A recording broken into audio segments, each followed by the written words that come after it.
เสียเมื่อน้องมองเห็นจำเป็นต้องบอกให้หัวควายเคยอยู่มานานแสนนานถ้าหากว่าน้องได้ยินคงบอกไว้เห็นเมื่อยามจากลาธรรมชาติแสนสีสดใสวิไลแดดดินบ้านป่าเพิ่งพัฒนาไปแล้วความใจน้ำเถิดเป็นเหล็กสำคัญน้ำสัตว์น้ำเลี้ยงภาษาแดนแห่งมหาอุลาพระบาทคุณสร้างสักสีนี่ละมีอย่างมีวัดดาวโอธรรมศาสตร์เทศว่าหากว่าต้องได้ไปบนที่คำใส่ให้เงินปากสั่นอย่าดื่มน้ำสอกสีน้ำใจเส้นที่ต่อเพิ่มต่อเมื่อปากสั่นจะคอยวันน้องมาอย่าง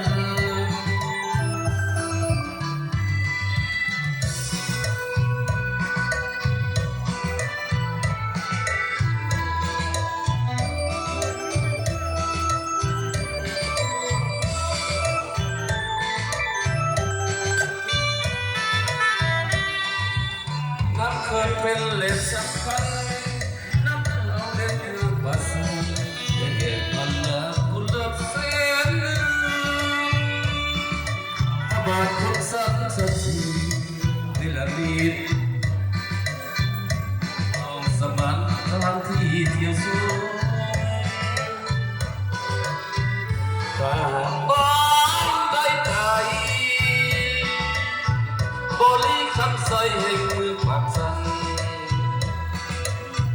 อย่าลืมเบิ่งน้ำสองสีน้ำใจเส้นดีต่อกันบอกมือปากสั่นจะโอยวันน้องเมื่อยามขอบคุณ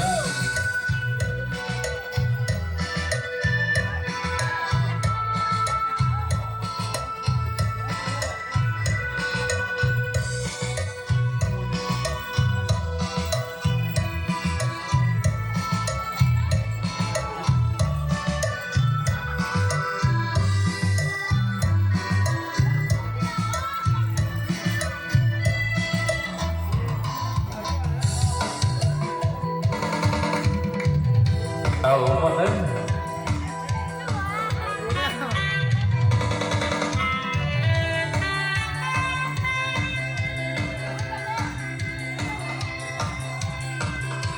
หมดจังหวัดสุรินทร์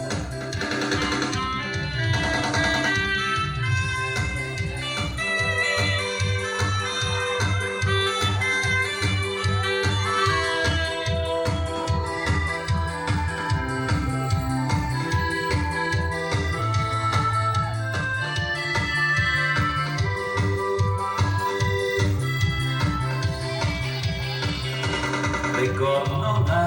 จะไปที่ใสเพราะไอ้มีคู่ดวงใจเป็นจังใดจังมาเห็นหน้าพบน้องกันแต่น้องกันนานตัวไอ้มีพันละยาเลยว่าน้องยังเป็นสาววันควรกลับมายุ่งยากหัวใจสับสนอยากได้เมียเพิ่มอีกหนึ่งคนแต่จุดใจน้องมาทีหลังคนหนึ่งคือเมียคนสองก็คือนางตัวอายคนกลางหาทางต้องเลือกหนึ่งคนอยากเลือกน้องสาวแย่งเมียที่ทั่วตายปวดลำบากกับอีกสองคนจำเป็นปล่อยนางเลือกเมีย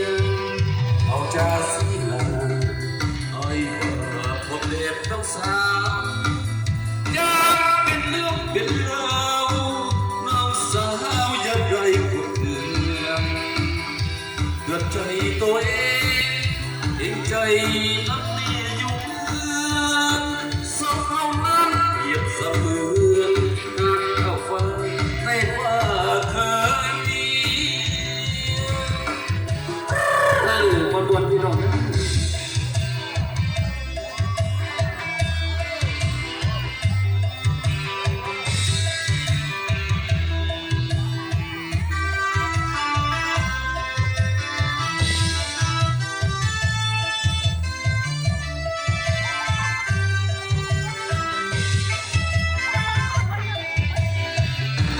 คนหนึ่งคือเมียคนสองก็คือน้องนางตัวอายคนกลางถ้าทางต้องเลือกเป็นฝ่ายอยากเลือกน้องสาวย้ายเมียที่ผัวตายบ่ได้ลำบากกับอีกสองคนกับใจควรเลือกดีเอาจากสิ้นลาให้บาปแบบน้องสาวจนเป็นเรื่องเป็นราวน้องสาวอย่าได้กดเคืองเปิดใจตัวเองเก่งใจน้ำเมียอยู่เฮือนสองเอานั้นเปรียบเสมือนหากข้าวฟอได้ว่าทางนี้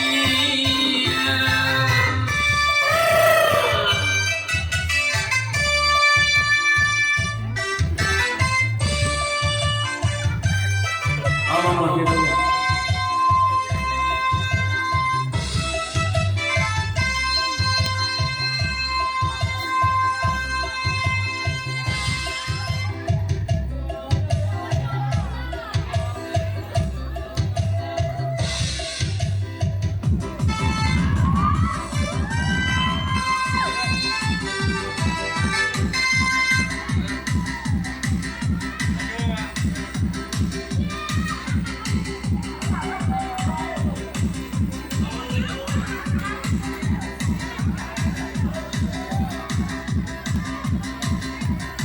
Hãy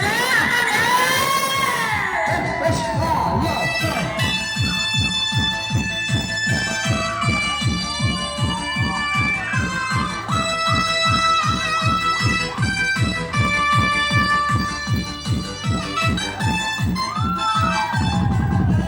Ghiền Mì Gõ để